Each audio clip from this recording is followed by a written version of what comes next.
হয় তোমরা গানের মধ্যেই পেয়েছো যে আরামবাগ সাব ডিভিশন কেন আশেপাশের অন্য কোনো সাব ডিভিশনে কোনো বিদ্যালয়ে এরকম থিম সং নেই। আমরা সেই জন্য রামনগর অতুল বিদ্যালয়ের একাদশ শ্রেণীর ছাত্রছাত্রীদের নবীন বরণ উৎসব পালন, তাদেরকে বরণ করা হয়, সেই সঙ্গে চারাগাছ তাদের হাতে তুলে দেওয়া হয়। পড়ুয়ারা জানিয়েছে প্রকৃতির রুদ্ররূপকে একমাত্র বৃক্ষই পারে শান্ত করতে। গাছ লাগাও, প্রাণ বাঁচাও। আচার্য প্রফুল্লচন্দ্র রায়ের জন্মদিন উপলক্ষে যাদবপুর বিশ্ববিদ্যালয়ের সহযোগিতায় সেমিনার চলল রামনগর অতুল বিদ্যালয়। বিজ্ঞাপন লাইভ করতে এবং যে কোনো রকমের খবরাখবর জানাতে যোগাযোগ করো নিউজ অগ্নি দপ্তরে 9903070007। ব্যুরো রিপোর্ট, নিউজ অগ্নি, নামে নয় কাজে সাংবাদিকতা। বিদ্যালয়ের পক্ষ থেকে দুটি প্রোগ্রাম বা দুটি অনুষ্ঠান একসাথে ছিল। সেটা হলো গতকাল আচার্য প্রফুল্লচন্দ্র রায় বিশিষ্ট বিজ্ঞানীর জন্মদিন ছিল, সেই উপলক্ষে আজকে যাদবপুর বিশ্ববিদ্যালয়ের সহযোগিতায় একটি সেমিনার অনুষ্ঠিত হয়েছে। যাদবপুর বিশ্ববিদ্যালয় থেকে প্রতিনিধি দল এসেছে এবং সেখানে অনুষ্ঠান সেটা হয়েছে এবং সেখানকার যে বিষয়টি হলো সেটা হলো আর্টিফিশিয়াল ইন্টেলিজেন্স, অর্থাৎ কৃত্রিম বুদ্ধিমত্তা এবং রোবোটিক্স বা যন্ত্রমানব।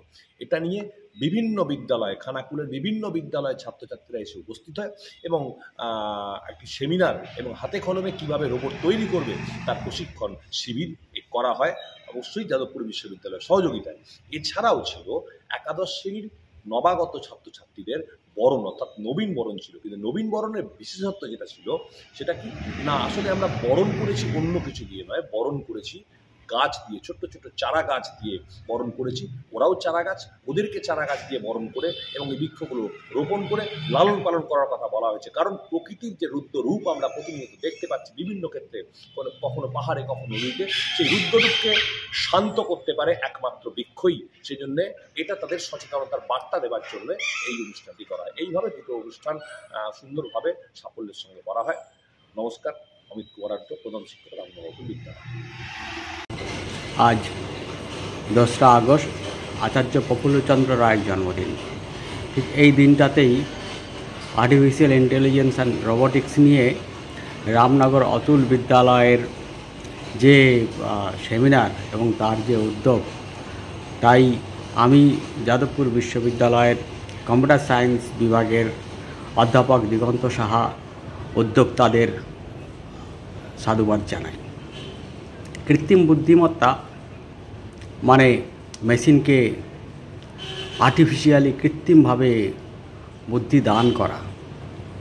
যেমন ধরুন ছোটোবেলা থেকে আমরা যেমন মা বাবা বা গার্জেনদের থেকে আস্তে আস্তে সব কিছু লার্ন করতে শিখি, সেরকম মেশিনকেও আমরা কৃত্রিমভাবে লার্ন করতে শেখাই, যাতে করে মেশিন আমাদের মতোই ইনস্ট্রাকশান ফলো করে কাজ করতে পারে, বলতে পারে, বুঝতে পারে।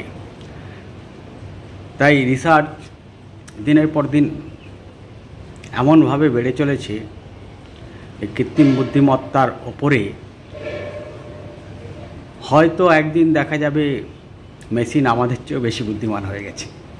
তাই সকলকে আমি বলবো যে এই কৃত্রিম বুদ্ধিমত্তা আর রোবোটিক্সের ব্যবহারকে মানুষের সৎ উদ্দেশ্যে ব্যবহার করুন, অসৎ উদ্দেশ্যে নয়। আমাদের সঞ্চালক হিসেবে তপনবাবু আছেন, তপনবাবু বলেছেন স্বাগত ভাষণ, প্রাথমিক কিছু কথা। আজ অনেক কিছু অনুষ্ঠানই আছে, তোমরাই প্রস্তুত করেছো, তোমরাই বারে বারে আমায় জিজ্ঞাসা করেছো যে আচ্ছা স্যার নবীনবরণটা কবে হবে, স্যার নবীনবরণটা কবে হবে, অনেকবার জিজ্ঞাসা করেছো। আসলে আমরা নানা রকম সমস্যার কারণে একেবারে নবীন অবস্থাতেই করে উঠতে পারিনি। তোমরা হয়তো নবীন থেকে আস্তে আস্তে একটু প্রবীণের দিকে এগিয়েছো, কিন্তু এখনো সেভাবে প্রবীণ হওনি। তোমাদের এখনো একটা সেমিস্টারও কমপ্লিট হয়নি, এই হয়তো একটা মাস হয়তো তোমরা কমপ্লিট করেছো। তাই এখনো আজও তোমরা আমাদের কাছে নবীন। তাই সেই নবীন বরণ অনুষ্ঠান, এই নবীন বরণ অনুষ্ঠানে সকলকে স্বাগত জানাই। এটাকে কিন্তু যত্ন সহকারে বাড়িতে গিয়ে নির্দিষ্ট জায়গায় লাগিয়ে দেবেন। এই গাছটাকে স্মরণ করে আমরা রামনগর অতুল বিদ্যালয়ে এটা পেয়েছিলাম, এটা লাগিয়ে আমি বড় করেছি।